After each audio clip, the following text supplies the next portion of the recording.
ಕಾರವಾರ ತಾಲೂಕಿನ ಮಾಜಾಳಿ ಕಡಲ ತೀರದಲ್ಲಿ ಶಿವರಾತ್ರಿ ನಿಮಿತ್ತ ಮಂಗಳವಾರ ವಿವಿಧ ಗ್ರಾಮಗಳ ಪಲ್ಲಕ್ಕಿ ಉತ್ಸವ ಹಾಗೂ ಉತ್ಸವ ಮೂರ್ತಿಗಳ ಸಮುದ್ರ ಸ್ನಾನವು ಅದ್ಧೂರಿಯಾಗಿ ನಡೆಯಿತು.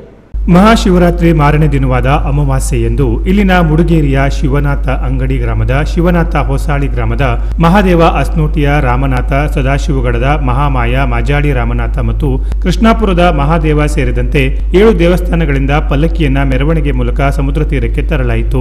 ನೆರೆ ರಾಜ್ಯ ಗೋವಾದಿಂದಲೂ ಆಗಮಿಸಿದ ಸಹಸ್ರಾರು ಭಕ್ತರು ಪಲ್ಲಕ್ಕಿ ಮೆರವಣಿಗೆಯಲ್ಲಿ ಭಾಗವಹಿಸಿದರು. ಬೆಳಗ್ಗೆ 6 ಗಂಟೆಯಿಂದಲೇ ಆರಂಭವಾದ ಸಮುದ್ರ ಸ್ನಾನ ಹಾಗೂ ಪಲ್ಲಕ್ಕಿ ಪೂಜೆ ಮಧ್ಯಾಹ್ನದವರೆಗೆ ನಡೆಯಿತು. ಸಮುದ್ರ ತೀರದಲ್ಲಿ ಪಲ್ಲಕ್ಕಿ ಗಳಿಗೆ ಅರ್ಚಕರು ವಿಶೇಷ ಪೂಜೆ ಸಲ್ಲಿಸಿದರು. ಸಮುದ್ರ ಸ್ನಾನಕ್ಕೆ ಬಂದ ಭಕ್ತರು ಮರಳಿನಲ್ಲಿ ಶಿವನ ವಿವಿಧ ಅವತಾರಗಳನ್ನು ನಿರ್ಮಿಸಿ ಪೂಜೆ ಸಲ್ಲಿಸಿದರು.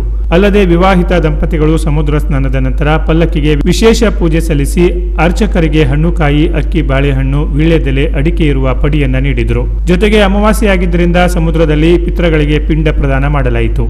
ಪ್ರತಿ ವರ್ಷ ಶಿವರಾತ್ರಿ ಅಮಾವಾಸ್ಯೆಯ ದಿನದಂದು ಸಮುದ್ರ ಸ್ನಾನ ನಡೆಯುತ್ತದೆ. ಸಮುದ್ರ ಸ್ನಾನಕ್ಕೆ ತಾಲೂಕಿನಾದ್ಯಂತ ಸುಮಾರು 1,000ಕ್ಕೂ ಹೆಚ್ಚು ಜನರು ಆಗಮಿಸಿದ್ರು. ಸಮುದ್ರದ ನೀರಿನಲ್ಲಿ ಅಲ್ಲಲ್ಲಿ ಯುವಕರು ಒಬ್ಬರ ಮೇಲೆ ಒಬ್ಬರು ನಿಂತು ಪಿರಮಿಡ್ಗಳನ್ನು ರಚಿಸುತ್ತಿದ್ದ ದೃಶ್ಯಗಳು ಕಂಡು ಬಂದವು. ಉತ್ಸವದಲ್ಲಿ ಸಾವಿರಾರು ಭಕ್ತರು ಆಗಮಿಸಿದ್ದರಿಂದ ಹಲವಾರು ಅಂಗಡಿ ಮಳಿಗೆಗಳು ಸೇರಿದ್ದವು. ಜೊತೆಗೆ ರಸ್ತೆಯ ಬದಿಯಲ್ಲಿ ಪಡಿ ಚೆಲ್ಲುವ ಆಚರಣೆಯು ಗಮನ ಸೆಳೆಯಿತು. ಮುಂಜಾಗ್ರತೆಗಾಗಿ ಕರಾವಳಿ ಕಾವಲು ಪಡೆಯ ಸಿಬ್ಬಂದಿಯು ಗಸ್ತಿನಲ್ಲಿದ್ದರು. Canara plus news, Karwar.